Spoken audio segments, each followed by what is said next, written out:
আসসালামু আলাইকুম। আপনাদেরকে সুমাইয়া টিভিতে স্বাগতম। এটা রায়হান। সে ছোট হলো খুব কৌতূহলী একটা ছেলে। বাবা মনে রেখো, আল্লাহ সব সময় আমাদের দেখে। সব সময় আম্মু? হ্যাঁ, সব সময়। একদিন রায়হানকে দোকানে পাঠালো, এই টাকা দিয়ে বিস্কিট কিনে এনো বাবা। রায়হান বলল, আচ্ছা আম্মু। রায়হান হাঁটতে হাঁটতে রাস্তা দিয়ে দোকানের দিকে যাচ্ছিল। দোকানদার ভুল করে রায়হানকে বেশি টাকা দিলেন। রায়হান মনে মনে ভাবলো, আমি নিলে কেউ জানবে না। হঠাৎ তার মায়ের কথা মনে পড়লো। তার মা বলেছিল, আল্লাহ সব সময় সব কিছু দেখেন।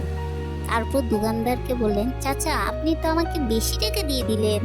তারপর দোকানদার বললেন, মাশাআল্লাহ, তুমি তো খুব সৎ ছেলে। বাসায় এসে রায়হান দোকানে কি হলো তা তার মায়ের কাছে বলল। মা জানো, আমি না টাকা ফেরত দিয়ে এসেছি। রায়হানের মা বলল, আল্লাহ তোমার উপর খুব খুশি হয়েছেন। রায়হান আকাশের দিকে তাকিয়ে ভাবে, যখন আমরা ভালো কাজ করি তখন আল্লাহ খুশি। আল্লাহ সব সময় আমাদের দেখছে, তাই আমাদের উচিত সব সময় সৎ থাকা।